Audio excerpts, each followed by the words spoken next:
questions. Ladies and gentlemen, good morning. I'm very pleased and honored to be here. I always take every opportunity to visit India and renew our collaboration. World Bank is a major partner of the government of India and many other stakeholders, so I'm very pleased that this is another opportunity to collaborate here in Kovala, my first visit. I'm very impressed by the beauty of this city and the wonderful hotel we're staying at. Thank you very much to the organizers for inviting us. We'll actually have two separate sessions this evening and tomorrow, and so I will keep this short to just introduce you the subject I wanted to discuss in more detail this evening, which is transforming the landscape of e-government and public sector reform in the recent years. And it's at the crossroads of two major trends. One is being called data revolution, and the other is called digital government, which you all heard about. So I will just give you a brief introduction to the topic. Data revolution is a term which was coined by the UN high-level working group in the context of preparation of the next round of Millennium Development Goals, which are called Sustainable Development Goals.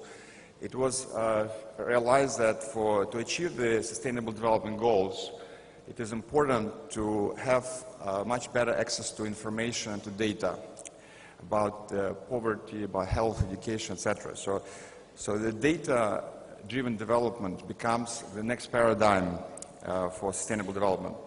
And we're seeing today exponential growth of data in the last 10-15 years, which allows us to talk about this data revolution.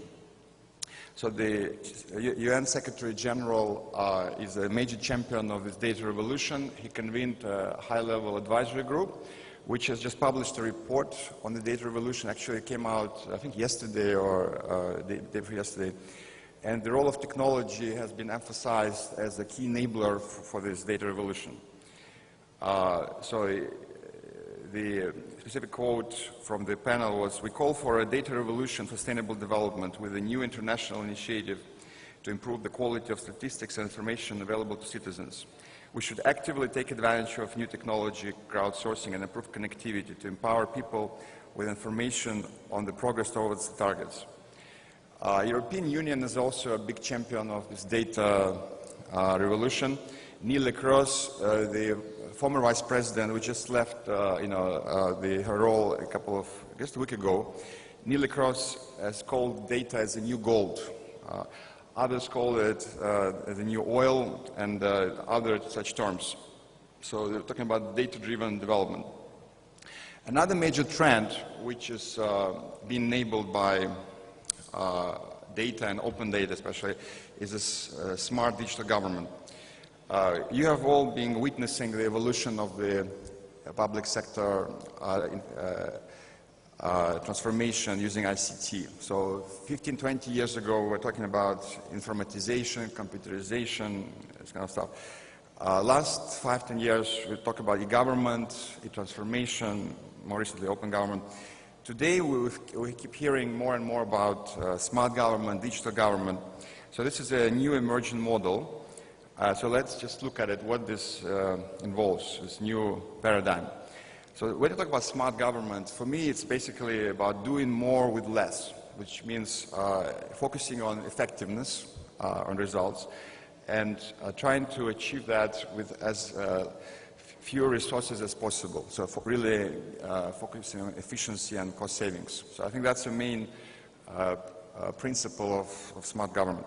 But also the other features of smart government is a more open government, more sustainable service delivery, more secure, focusing on cybersecurity, faster, like more real-time service delivery, and also more inclusive and personalized delivery. The other side of the coin of the e-government 3.0, if you like, is the digital government. So this has been term used in major countries in Europe, United States, Canada, etc., Australia.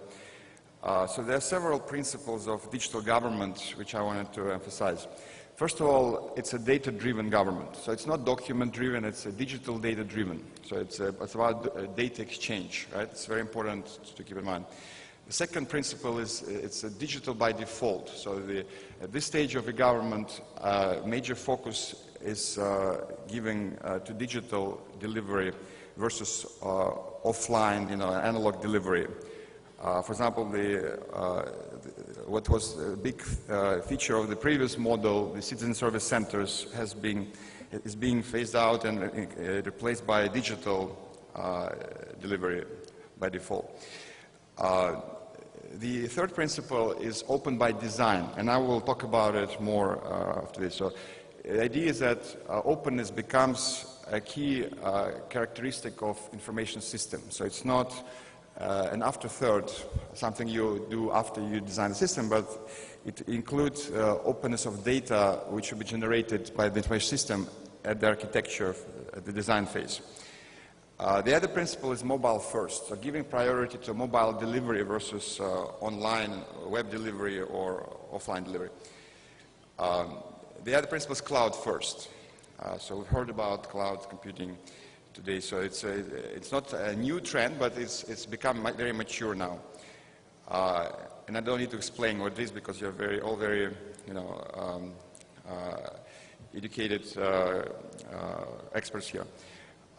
The other trend is extremely high degree of centralization and integration, which it's an old trend, but at this stage it becomes extremely important. And finally, last but not least, is engaging citizens and other stakeholders in open innovation ecosystem for public service design. So I wanted to discuss briefly about the open data, the role of open data. But as I said, there will be a session this evening, I think it's at 5:30, where we will have a special session on open government data for smarter government. First of all, I just wanted to explain what it is and what it's not. So open data is, first of all, it's technically open data. So it should be easily findable online and available in editable electronic formats or an API. So formats such as XLS, JSON, TXT, CSV, HTML, API, etc. are examples of technically machine-readable formats, technically open formats. PDF, images, other proprietary formats are not open data. So if you have data in those formats, your data is not open. Second, open data is legally open. So you can reuse it freely, you can redistribute it freely, and it's licensed for both commercial and non-commercial purposes, no restrictions. Open data is a global phenomenon. So there are over 250 governments, I would say at least 70 countries are pursuing the open data initiatives. And of course, World Bank is a partner for many of them. There are several global indexes which evaluate the progress of countries in open data. One is called Open Data Index, maintained by Open Knowledge Foundation. The next one is coming out shortly. This is the diagram from the last year's index, which had 70 countries only. I think they have been adding a lot more this year. It measures the progress on opening key data sets, 10 types of data which are being measured. The other major global index measuring progress of open data, open government data, is Open Data Barometer, which is maintained by the Web Foundation and the Open Data Institute. It also measures availability of data, but also other factors, so it's a broader measure. India is a part of that index. Last year it was number 34, and as you can see from this infographic, India is doing pretty well on census, government budget, international trade, health, education, environmental statistics, and can do a bit better on other types of data. Personally, I'm very excited about open data. I've been working on ICT for developing the government for the last 15 years at the World Bank. I've been following, trends and coming to India to learn from your success stories and share it with others. I'm the knowledge sharing coordinator for the World Bank on ICT, but more recently I've been focusing a lot on open data. I'm coordinating a global practice for open government data at the World Bank, and I feel this is the next big thing.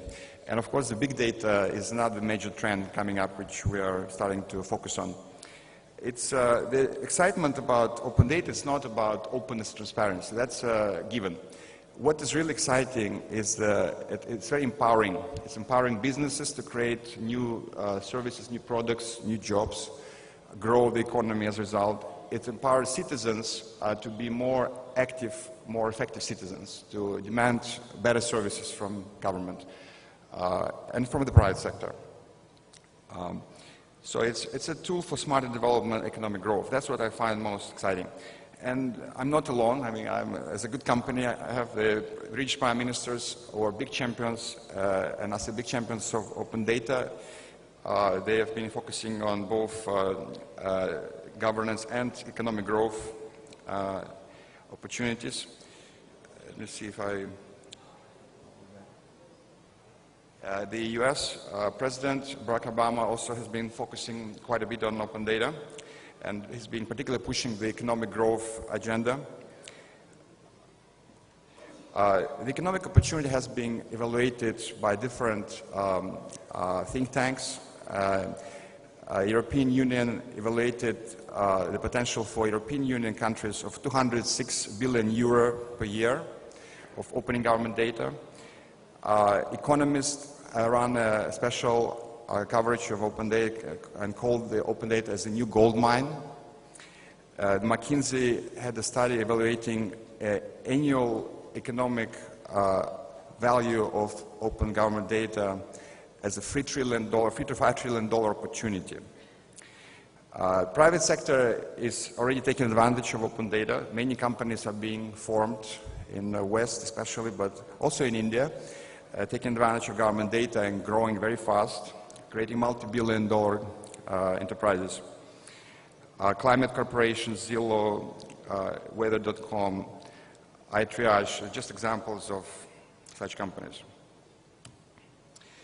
UK has been a leader in this space. Transport London has seen 58-to-1 return on investment after they opened the data. Over 500 apps were created in London transport space after the government opened the data. Government saved £1 million per year they were spending on their own app, which became redundant. In UK, they have saved lives opening data by opening heart surgery statistics and specific data about specific doctors.